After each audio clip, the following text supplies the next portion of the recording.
coming up today on the Girl Talk podcast. God actually showed up in so many amazing ways and said, I've got you. I have this all under control. You can put your faith and trust in me and you do not have to fear it.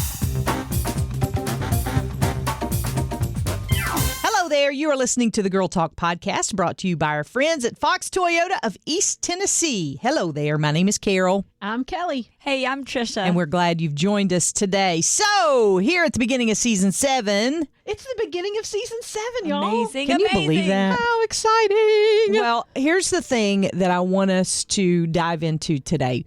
We're going to kind of take a look backwards. Okay. Because I think that it's important when you look to the future. It's important to look backwards and see what you've learned. That's going to kind of propel you into a new year. So, given the last, I'm going to say 2 years. Yeah. Because it's been a journey. And given the last 2 years, I want to start here. Knowing what you know today, what would you have told yourself about what was coming in 2020 and 2021? Like if we could rewind the clock and, everybody says tell your younger self something. But if you could rewind the clock and tell yourself something when all of this really started, what would that be? Do not turn on the news. True. Don't do it. Yeah, Just go obliviously into 2020. And Yeah. Yeah, I wouldn't have wanted to know what was coming. You know what I Right. mean? That would have I would have been fearful. Yeah. But I think knowing that it's all going to be okay. Yeah. It's going to be hard. It's going to be hard, but you're going to come out the other side different for sure. Having learned a few things, having lost a few things, but you're going to come out on the other side. And that's the kind of the hope we have with Jesus. Right. Everywhere, every time and every year. But certainly these last few years, because it was so hard knowing you're going to come out on the other side. Yeah, and I've been struck by the fact that on a normal year, remember back to normal years? On a normal year, we didn't know what was coming. right. Yeah. So it really wasn't a different place than we've been in before, but somehow it seemed different because of all the pressure and all the decisions you were forced to make and how it was going to affect your kids. And all those things played into it. But the truth of the matter is we never know what the future holds. Right. And that's the same for 2022. Right. Yeah. And that's why we have to feed our faith instead of our fear. And I think that's the thing I would have told myself, that I spent a lot of time wondering, what's next? What's the next thing?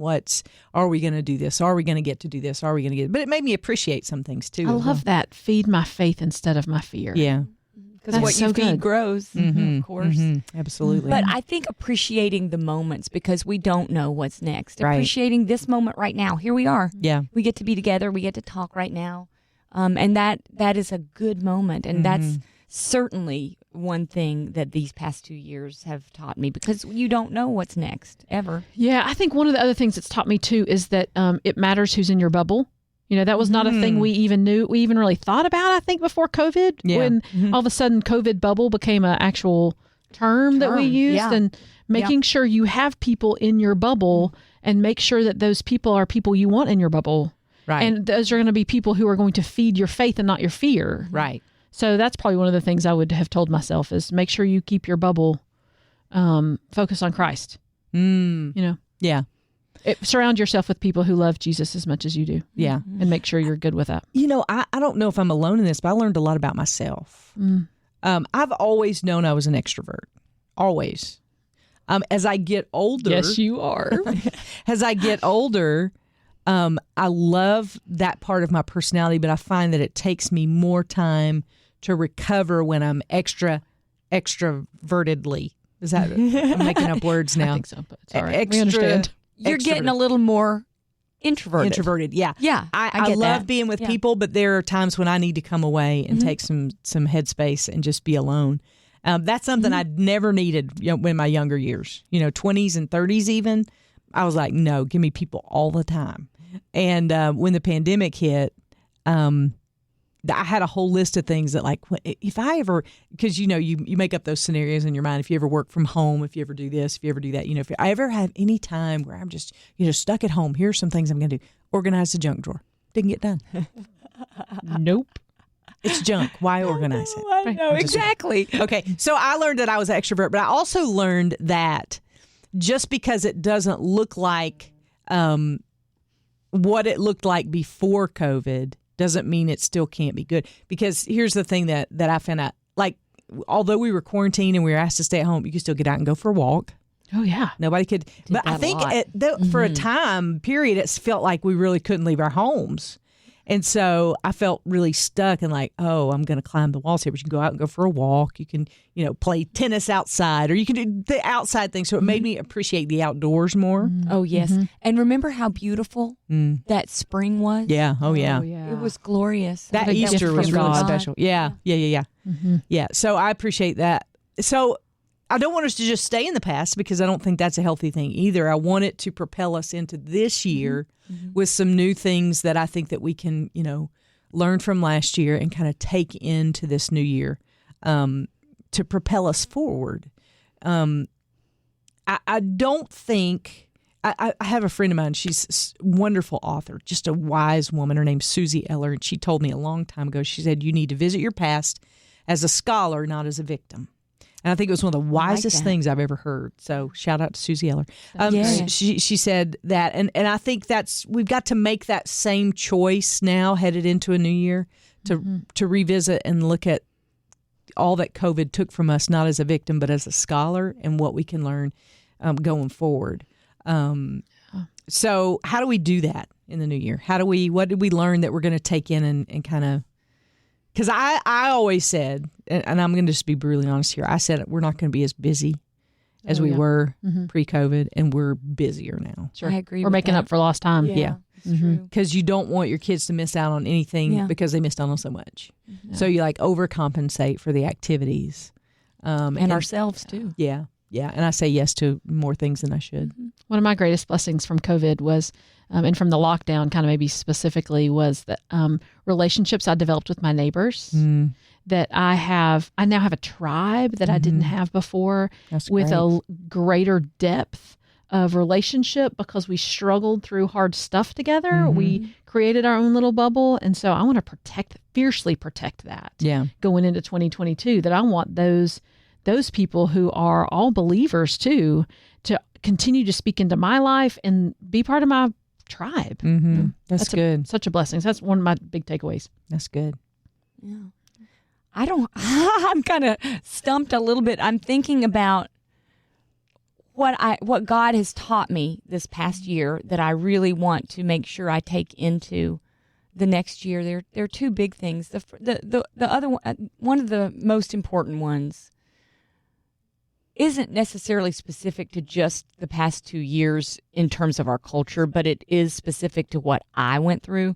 And that's just that my identity is not found in accomplishments or in accolades or even how many people like or don't like you, but that my identity it has to be as a child of God. Yeah. That is the only stable thing. I can't control all the other things. And I don't mean this to sound extra spiritual or anything like that, but that's really been so much of what God's teaching me through crazy things, through here at work, through relationships that I've had on the tennis court, even all. And when God shows you a lesson in more than one area of your life, he's really kind of hammering that point home. Yeah. And he has been teaching me about that, and sometimes have been kind of painful, because when you realize, oh, well, I thought I was okay in this area, or I thought that I would find security in this relationship, and you don't, then you have to go, oh no, my footing is gone, and where can I find security, and where can I find my identity? And it is only in God, as a child of God. That is the only thing that is always going to be there. Yeah. I'm so glad you said that, because in a different way, I feel like I learned that just through social media. And I'm not beating up on social media, because I think there are a lot of wonderful things that happen on social media. Sure. We have a Facebook page. Yep. We have Instagram. Good stuff. All those stuff. Good stuff happening. But for me, a people pleaser at my core, it is detrimental to spend a lot of time on social media, just because I don't have the bandwidth to not compare.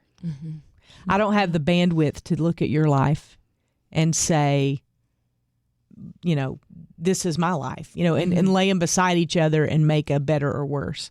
I can't do that. Yeah. That's one of the things that has come through for me, at least. So I'm greatly limiting my time on social media, if at all. Somebody organized their junk drawer over Probably. COVID. Yeah. And they put a picture of it, no doubt. A picture of it. Probably. And the rest of us who didn't go. Yeah. Right. Oh. Should have fed. Boo. Should have Yeah. done Yeah. that thing. And so that for me has been a big takeaway. And I think it's identity, but in a different way. Like,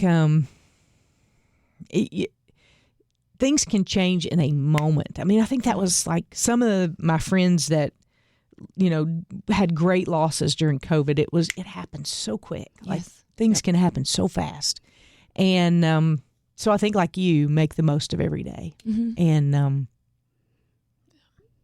truly learn from those things, and not, because my tendency is to beat myself up for, I do that on social media and then just do it more or less, but to set a boundary for myself, and to say that's as far as I can go. So that for me, I don't know why I'm getting teary. Well, because it's deep feeling. Yeah. I mean, this is deep stuff. And I think, too, we remember what God has done over the last couple of years, too.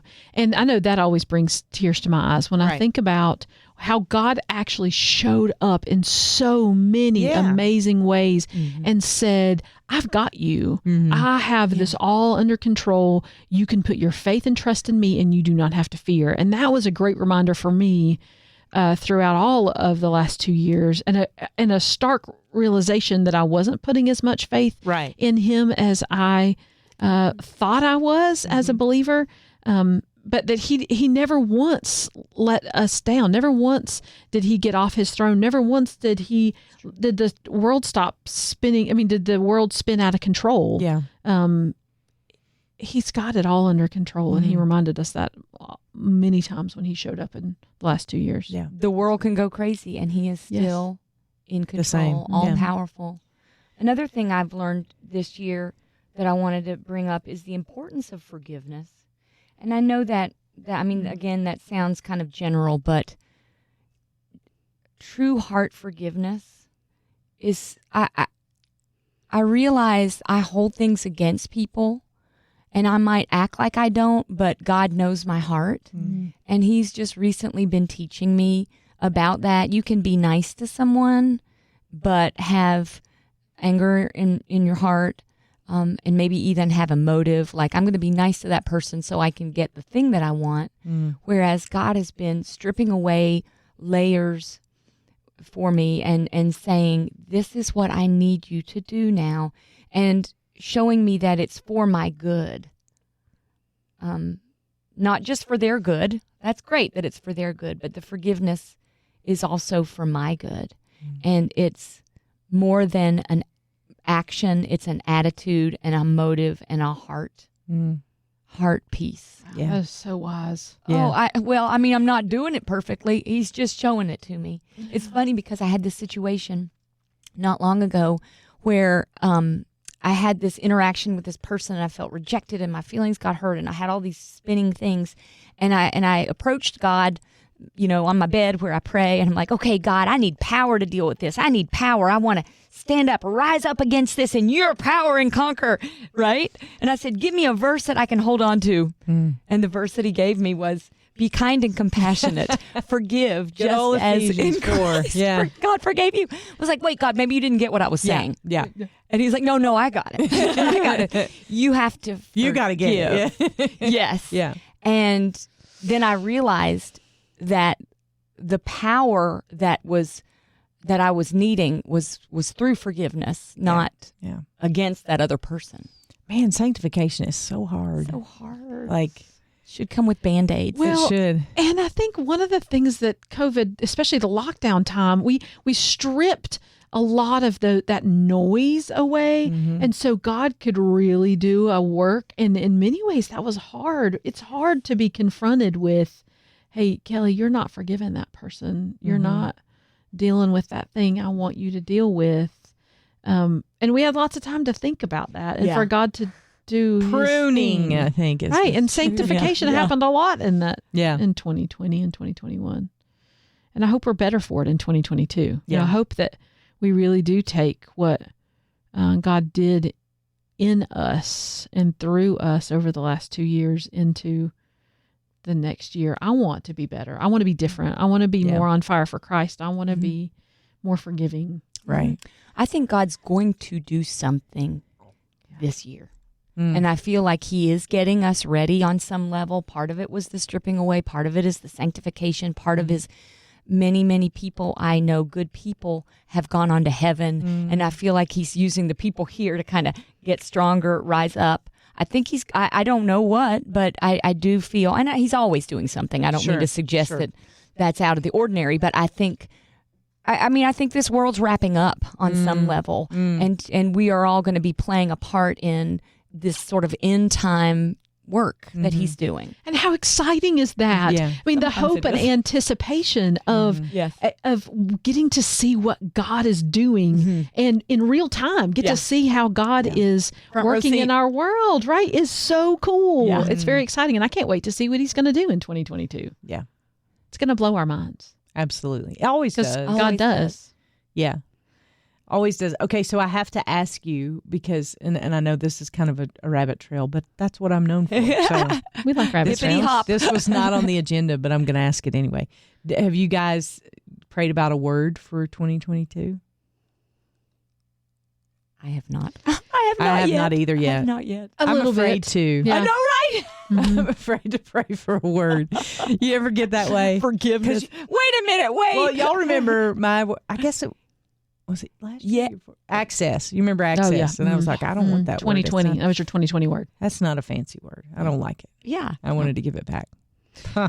And he showed you how powerfully that word played into your life and your story. And I think it takes a little time. I mean, I hear all sorts of people talk about their words for the year. And for me, I have to get alone and I have to get quiet. Those are my two kind of stipulations for really seeing what kind of pops up. And it'll pop up in several different places is usually how it happens. You know, it's not usually one time. It's like, I get it. You see it at the grocery store. Okay, God. Like who sees the word access anywhere but me? I mean, nobody sees that word. But when God's kind of pressing on that place in your heart. And so I hope to be able to spend a little time being quiet and being still. Yeah. Part of it for me is that he's working on the word intentionality for me. Yeah. I feel like 2020 and 2021 was kind of by the seat of my pants. Yeah.